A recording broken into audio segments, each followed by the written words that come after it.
지난주에는 나다나엘에 대해서 우리가 살펴봤습니다. 나다나엘을 만난 예수님, 그분이 이제 혼인잔치의 초청을 받게 되었어요. 그 초청에는 예수님의 어머니 마리아와 또 제자들, 형제들도 함께 참여를 했습니다. 잔치가 시작되었는데 보통 이 혼례잔치는 일주일 정도 이상 이렇게 하잖아요. 근데 그 혼례잔치 가운데 포도주가 떨어졌어요.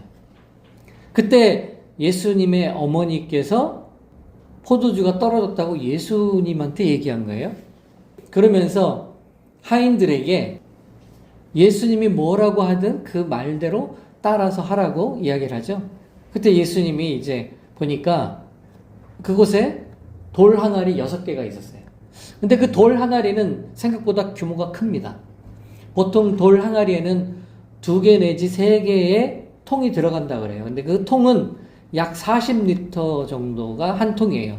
그러니까 한 항아리에 2개에서 3개니까 약 80에서 120이니까 한 100리터 정도가 들어가는 항아리예요. 그게 6개가 있었어요. 예수님은 그 6개의 돌 항아리에 물을 다 채우라고 하시죠. 그리고 다 채웠더니 그 다음에는 하인들에게 그 물을 떠다가 잔치에 온 손님들에게 나눠주라고 합니다.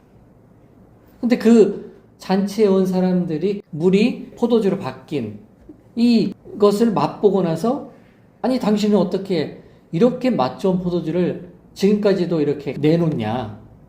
보통 잔치가 시작될 때 가장 좋은 것을 내고 그 다음에는 점점 안 좋은 포도주를 내는 게 상식인데 아직도 이렇게 좋은 포도주, 처음보다 오히려 더 좋은 포도주를 내는 당신이 참 대단하다라고 극찬을 하게 되죠.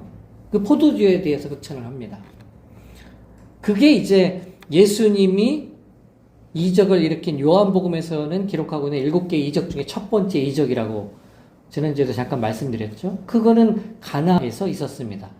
가나 사람인 나다나엘의 신앙 고백이 있고 이어지는 기적이었습니다.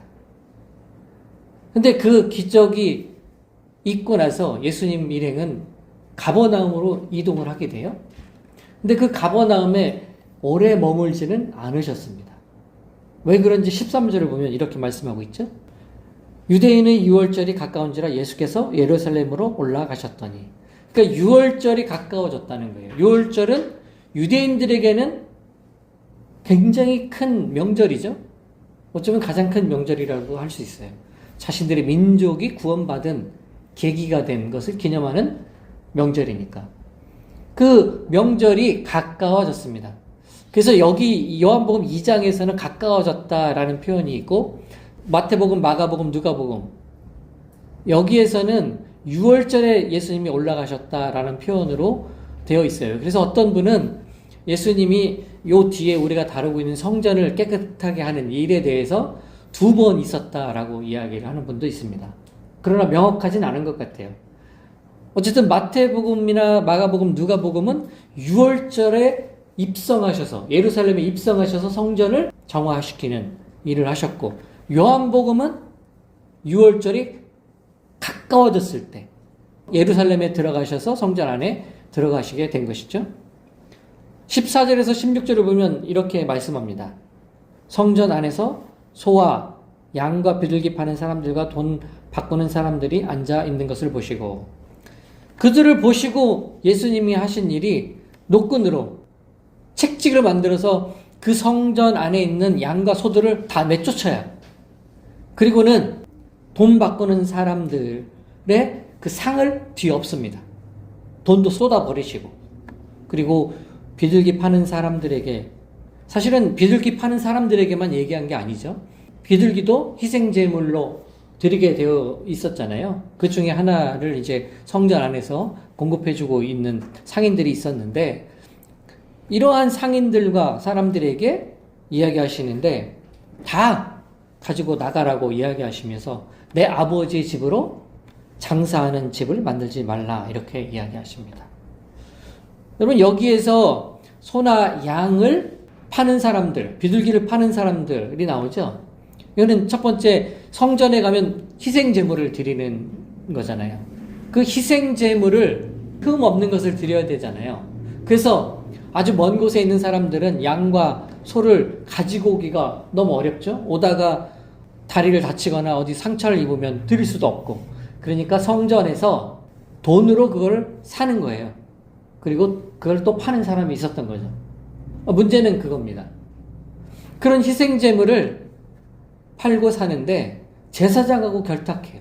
그래서 얼마에 이 희생제물을, 양을 한 마리를 샀어요?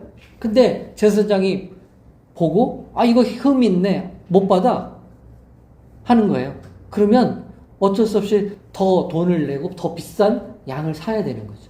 근데 이 제사장은 이 흠이 없다고 했던 이 똑같은 양을 이 양과 소를 파는 사람에게 넘겨요. 싼 값에. 그리고는 이 똑같은 양이 다시 희생제물을 드리는 사람에게 더 비싼 값에 팔리게 되는 거죠. 이해되시죠? 부조리와 비리예요. 그리고 이제 돈 바꾸는 사람들이 있었습니다. 돈 바꾸는 사람은 오늘날로 표현하자면 환전소예요. 환전소. 원래 성전에 가면 1년에 한 번 반세겔을 내게 돼 있잖아요. 그게 성전세죠. 그래서 예수님이 베드로에게 고기를 잡아서 그 한 세겔로 너와 나의 성전세로 드리라는 그런 내용이 있는 것 기억하시죠? 여러분, 그처럼 반세겔을 1년에 한 번 성전세로 내야 되는데, 특별히 예루살렘 이 성전세로 내는 세겔 주화는 또 다른 데는 쓰이지도 않아요. 그러니까 결국은 어떻습니까? 어떤 돈을 사용하든 이 성전에 오면 이 반세겔, 세겔로 된 주화를 사야 되는 거예요. 로마 돈이든 아니면 뭐 애굽에서 온 사람이든 다 이 성전 세겔을 사야 되는 거예요. 그래서 2인 1조로 두 사람이 짝을 지어서 한 세겔을 사서 그걸 성전세로 내야 됐던 거죠. 그런데 이런 일을 할 때 여기도 제사장이 관여를 하게 되는 거예요. 그러면서 이 환전하는 비율과 이런 것들을 제사장이 눈 감아주고 또 뒤로 돈을 받고 이러면서 그 성전세 받는 세겔 주화에 대한 권리를 행사했던 거죠. 그러면서 자신들 제사장들의 이익을 추구하고 또 그거를 자신들의 돈을 버는 수단으로 활용했던 거예요. 제사장이 그랬어요. 예수님이 그것을 보시고 그것을 못하도록 뒤엎고 흩으시고 했던 것이죠. 그러시면서 하신 말씀이 내 아버지의 집으로 장사하는 집으로 만들지 말라. 그러니까 장사하는 집이라는 건 어떤 겁니까? 장사는 나쁜 건 아니죠. 그렇지만 여기에 표현은 예레미야서 7장 11절의 말씀을 보면 이런 거예요. 예레미야 7장에서는 이것이 여호와의 성전이라고 거짓말하는 사람들에 대해서 질책하는 의미로 이런 표현을 하고 있죠. 11절에 보면 내 이름으로 일컬음을 받은 이 집이 너희 눈에는 도둑의 소굴로 보이느냐. 보라, 나 곧 내가 그것을 보았노라. 여호와의 말씀이니라. 그러니까 성전에 하나님의 이름으로 일컫는 이 성전, 이름, 이 집이 도둑의 소굴로 여겨진다는 거예요. 다시 말하면 성전에서 희생 제물을 바꿔주는 건 좋은데 그걸 폭리를 취하고 또 흠이 있고 없고의 주관적인 판단을 가지고 하나님을 예배하러 온 사람들을 돈으로 어렵게 하는 거죠. 그리고 자신들은 이익을 얻고 또 돈을 바꾸는 일을 통해서도 마찬가지였어요. 그런 상황이 벌어지고 있는 이 성전, 그건 도둑질하는 것과 똑같은 거잖아요. 성전이 도둑의 소굴이 되어버린 것이죠. 그것을 보시고 예수님은 예배를 이용해서 성전에 오는 것을 이용해서 하나님 앞에 부정하고 또 비리를 일으키는 행위를 당장 멈추라고 이야기하신 것입니다. 내 아버지의 집으로 장사하는 집으로 만들지 말라 하는 이 말을 하시는 걸 보고 혹은 들으니까 제자들이 그때 한 말씀이 떠올랐습니다. 생각이 났어요. 그 말씀이 17절이에요. 제자들이 성경 말씀에 주의 전을 사모하는 열심이 나를 삼키리라 한 것을 기억하더라. 주의 전을 사모하는 열심이 나를 삼키리라 하는 이 말씀이 생각났다는 거예요. 떠올랐다는 겁니다. 이 말은 어디입니까? 시편 69편 9절의 말씀이에요. 다윗이 이렇게 이야기하고 있죠.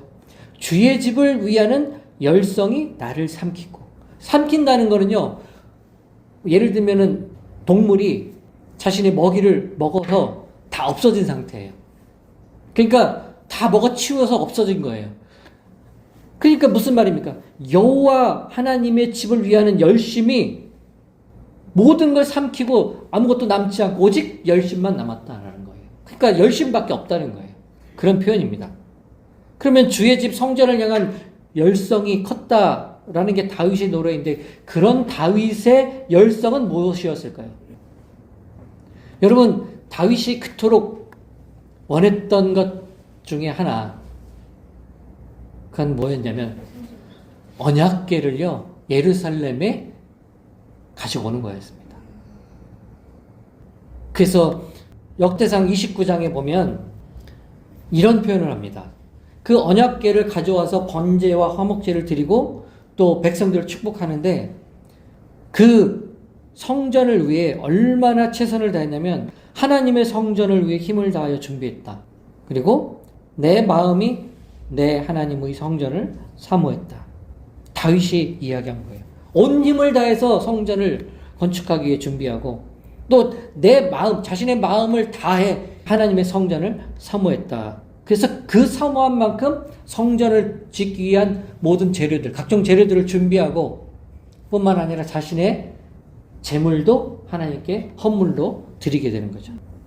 성전에서 이 비정상적이고 또 거의 탈취하다시피 하는 이 부당한 이익을 추구하는 제사장들과 이 장사꾼들, 이 사람들의 불공정 행위를 보고 예수님이 꾸짖었습니다. 그 모습을 볼 때 제자들은 이 다윗의 열심이 생각났어요. 하나님의 전을 향한 열심. 그때 유대인들이 이 예수님의 성전 안에서 쏟고 흩으시고 하는 모습을, 업고 하시는 모습을 보고 이렇게 묻죠. 18절에서 20절의 내용입니다. 이에 유대인들이 대답하여 예수께 말하기를 내가 이런 일을 행하니 무슨 표적을 우리에게 보이겠느냐. 예수께서 대답하여 이르시되 너희가 이 성전을 헐라 내가 사흘 동안 일으키리라.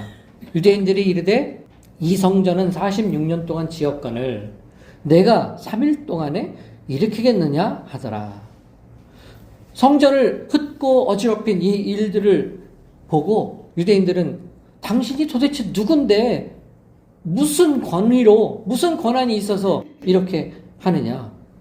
당신이 정말 만약에 하나님으로부터 얻은 권한이 있고 권위가 있다면 하나님이 허락하신 표적도 있을 건데 그걸 좀 보이라는 거예요. 그걸 증명하라는 거예요.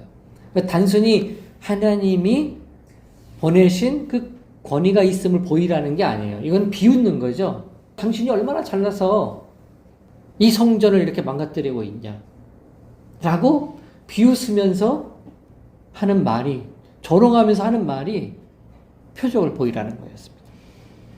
그때 예수님이 너희가 이 성전을 헐라 내가 3일 동안 일으키리라 이렇게 말씀하시잖아요. 여기 말하는 이 성전, 요 뒤에는 유대인들이 그러잖아요. 46년 동안 건축하고 있는 이 성전인데 3일 동안 일으킨다고? 라는 표현을 썼습니다. 그럼 우리는 이제 성전에 대해서 이 성전은 어떤 성전일까? 궁금하죠. 오늘날도 많은 그 사람들이 제3성전이라는 표현을 씁니다. 들어보셨나요?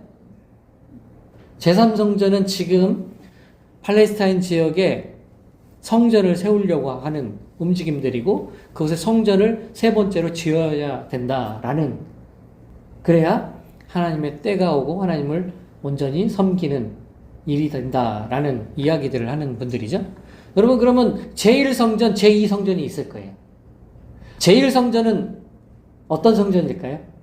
좀 전에 다윗이 준비했던, 그래서 설계도도 넘겨주고 각종 건축할 재료들을 다 준비해 두었던 그 성전을 다윗 자신은 건축하지 못하지만 솔로몬이 건축을 완성하죠. 959년에 완공했습니다. 그래서 그게 결국은 솔로몬 성전이 586년, 7년, 그때 이제 예루살렘이 바벨론으로부터 멸망할 때 성전이 붕괴되죠. 그게 첫 번째 성전이었어요. 그러나 유대인들은 다시 성전을 세우게 되죠. 그게 언제냐면 바벨론으로 끌려가죠. 요즘에 우리들이 큐티하고 있는 에스겔서를 보면 바벨론에 끌려가 있는 에스겔이 환상을 보고 예언한 내용들입니다. 그 바벨론에 끌려가 있던 사람들 중에 스룹바벨이라는 사람이 이 예루살렘으로 돌아오게 되고 백성들과 함께 성전을 짓게 되죠. 그거를 스룹바벨 성전이라고 해요. 그 스룹바벨 성전은 BC 516년에 완공이 됐다고 합니다. 근데 이 스룹바벨 성전이 굉장히 오랜 기간 계속 있었지만 전쟁과 또 싸움을 통해서 부서지기도 하고 또 망가지기도 했어요. 그러던 중에 헤롯이라는 왕, 우리가 올해 초에 이두메 사람 헤롯이 나중에 헤롯 대왕이 돼서 유대인들의 환심을 사기 위해서 뭘 했다고요? 성전을 증축해줬다. 그죠? 그 내용이 오늘 이 성전의 내용이라고 하는 내용이에요. 그러니까 스룹바벨 성전이 있는데 그 스룹바벨 성전을 보수하고 또 좀 더 확장하고 증축한 겁니다. 그 증축을 누가 했다고요? 헤롯 대왕이. 여기 이 성전이 46년 걸렸다라는 거는요. 그래서 이 증축하는 기간이 약 46년 걸렸다는 거예요. 헤롯 대왕은 BC 19년 혹은 20년 요때에 착공을 해가지고요. AD 한 27년 이쯤에 증축을 거의 끝냈다고 해요. 그게 46년 걸렸다는 겁니다. 그래서 오늘 예수님과 함께 있는 이 유대인들이 질문한 건 그거죠. 아니 증축해서 이렇게 헤롯이 크게 지어준 이 성전도 증축하고 하는데 46년이 걸렸는데 아니 3일 만에 성전을 세운다고? 라고 이야기를 하는 거예요. 그때 예수님이 이렇게 이야기하시죠. 21절과 22절입니다. 그러나 예수는 성전된 자기 육체를 가리켜 말씀하신 것이라. 죽은 자 가운데서 살아나신 후에야 제자들이 이 말씀하신 것을 기억하고 성경과 예수께서 하신 말씀을 믿었더라. 아멘. 성전된 자기 육체를 가리켜 말씀하셨다라는 거는요. 쉽게 말해서 예수님이 자기 자신 그 육체가 성전이라고 말씀하고 있다라는 겁니다. 이거는요. 예수님이 자신이 십자가에 못 박혀 죽고 3일 만에 부활하시게 되죠. 그 의미를 담고 있는 거예요. 3일 동안 일으킨다는 게. 근데 제자들도 이 말이 무슨 말인지 이해를 못해요. 알아듣지를 못합니다. 깨닫지를 못해요. 나중에 실제로 예수님이 십자가에 죽으시고 3일 만에 부활하셨을 때 그때 제자들이 예수님이 성전 안에서 성전을 정화시키고 깨끗하게 하며 이런 비정상적인 거래와 비리와 부조리를 하지 말라고 했던 그때가 생각나서 제자들도 이때 깨닫게 된 거예요. 그때 예수님이 3일 동안 성전을 일으킨다는 말씀이 이렇게 부활하신다는 말씀이었구나 라고 그때서 알게 됐다라는 겁니다. 그러면서 그때 제자들이 그때에 비로소 예수님이 하신 말씀과 성경에 말씀하고 있는 하나님의 말씀이 믿어졌다는 거예요. 이 믿어졌다라는 건요. 예수님의 말씀과 하나님 성경의 말씀이 동일한 권위를 갖게 됐다는 걸 받아들이는 겁니다. 그 일도 제자들은 지금 요한복음 2장의 상황에서는 일어나지 않았던 거예요.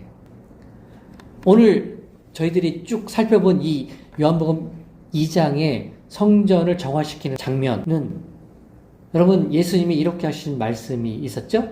내 아버지의 집으로 장사하는 집을 만들지 말라.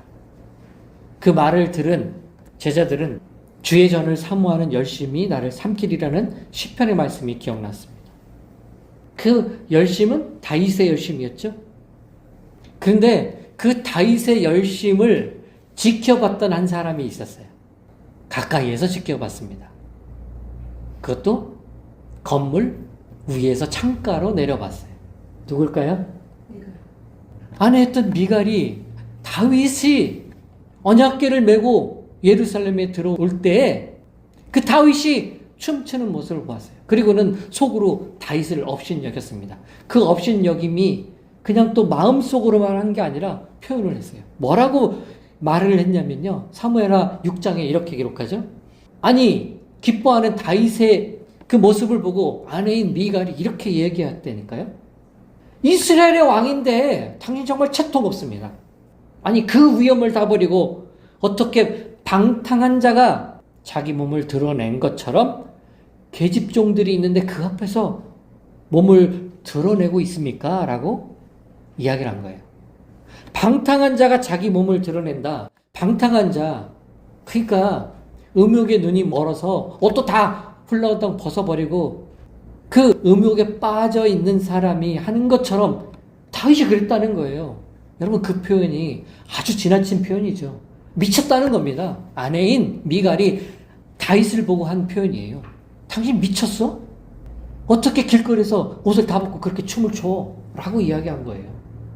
근데 이 말을 들은 다윗은요, 그렇게 이야기하잖아요. 내가 하나님의 언약궤를 예루살렘으로 모셔오는 일로 기뻐하는 일 때문에 계집종이 나를 비웃는다면 그거 괜찮다는 거예요. 상관없다는 겁니다. 오히려 나는 그보다 더하더라도 기뻐 뜀뛰며 춤을 추겠다라고 이야기를 해요. 미갈은 그래서 어떻게 됩니까? 이렇게 다윗을 업신여기고 또 비방한 대가는 무엇이었습니까? 미갈은 자녀를 못 얻어요. 그 말은 다윗이 이때부터 미갈과는 거리를 두고 아내이지만 멀리 있다는 거겠죠. 여러분, 다윗은 이때 미갈에게 이런 얘기를 합니다. 나의 주권자이시라는 거예요. 나를 이스라엘 왕으로 세운 자가 하나님이라는 거예요. 그래서 그거를 기뻐한다는 거예요. 하나님 앞에서 정말 넋이 나간 사람처럼 그 하나님의 말씀이 들어있는 그 언약궤 앞에서 하나님의 임재 앞에서 나는 주체할 수 없이 춤추고 기뻐 날뛴다라는 겁니다. 멈추지 않겠다는 거예요. 사랑하는 성도 여러분, 이 다윗의 기쁨이요, 바로 오늘 주의 전을 사모하는 열심입니다. 그게 예수께서 성전을 뒤엎는 모습과 같다는 거예요. 사람들이 세상의 눈으로 볼 때 미친 짓이죠. 질 수 없는 일입니다. 그러나 정녕 하나님을 향한 올바른 예배도 아니고 올바른 하나님을 향한 거룩함도 아니고 그 마음도 아니기에 그 안에 있는 정결함이 없기에 예수님은 상을 뒤엎고 돈을 쏟으시고 쫓아내는 미친 짓 같은 이 일을 하신 거예요. 놀라운 건 그걸 보면서 제자들이 주의 전을 사모하는 열심으로 보았다는 거예요. 그러니 거기에는 예수님의 행동에는 조금도 꺼리낌도 없고 거기에는 조금의 부끄러움도 없는 겁니다. 오히려 그 모습을 보며 다윗이 하나님의 전을 보고 했던 시편의 찬양과 이 사무엘 하에서의 기뻐 날뛰며 춤춘 그 다윗의 모습을 이 제자들이 볼 수 있었다는 겁니다. 그래서 저와 여러분은 말씀을 늘 가까이 해야 합니다. 예수께서 자기 몸이 성전인 것을 말씀하실 때 그때는 제자들이 깨닫지 못했어요. 나중에 알게 됐죠. 저 여러분은 어떠해야 합니까? 지금 말씀하고 있는 이 요한복음 2장의 말씀을 통해서 우리는 그걸 믿어야 되고 깨달아야 해요. 여러분, 주의 전을 사모하는 열심을 예수님께서 보이신 이유가 여기에 있습니다. 저와 여러분 때문이라니까요. 그 사모함을, 주의 전을 향한 마음을 가지라는 겁니다. 성도 여러분, 주의 말씀으로 무장하고 믿음 위에 굳게 서게 되길 바랍니다. 우리는 손을 놓을지 몰라도 예수님은 손을 놓지 않으십니다. 절대 놓지 않으세요. 그 믿음이 저와 여러분에게 있어야 할 겁니다. 주의 전을 향한 예수님의 열심을 우리가 배우고 성전에서 예배할 때 날마다 기쁨이 넘치게 되길 바랍니다. 근데 여러분, 지금 성전의 이야기를 쭉 해드렸는데 바울 사도는요, 조금 오늘 성전에 있는 모습과 같은 이야기를 해요. 고린도전서 3장 16절과 17절을 보겠습니다. 여기 우리 함께 읽으면 좋겠습니다. 함께 시작. 너희는 너희가 하나님의 성전인 것과 하나님의 성령이 너희 안에 계시는 것을 알지 못하느냐. 누구든지 하나님의 성전을 더럽히면 하나님이 그 사람을 멸하시리라. 하나님의 성전은 거룩하니 너희도 그러하니라. 아멘. 여러분, 바울은 저와 여러분의 몸이 성전이래요. 그러면서 그 하나님의 성전을 더럽히지 말라고 이야기합니다. 하나님의 성전은 거룩하다, 거룩하다 하면서 내 성전, 내 몸, 하나님의 성령이 거하는 이 몸은 거룩하지 않아도 된다 생각하지 말라는 겁니다. 여러분, 그러므로 주의 성전을 사모한다는 것, 주의 전을 향한 마음이라는 것, 그거는 장소라는 한계를 뛰어넘는 겁니다. 이제 저와 여러분에게는요, 언제나 어디서나 저와 여러분 자신이 성전인 거예요. 근데 그 성전을 어떻게 해요? 거룩하게 하라고요. 결코 잊어서는 안 됩니다.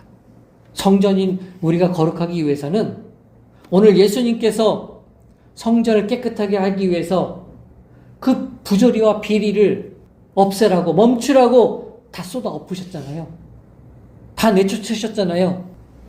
저와 여러분이 우리 몸이 성전이라고 여기고 그 성전이 정말 깨끗하길 원한다면 여러분, 우리 안에 비방과 비난이 사라져야 됩니다.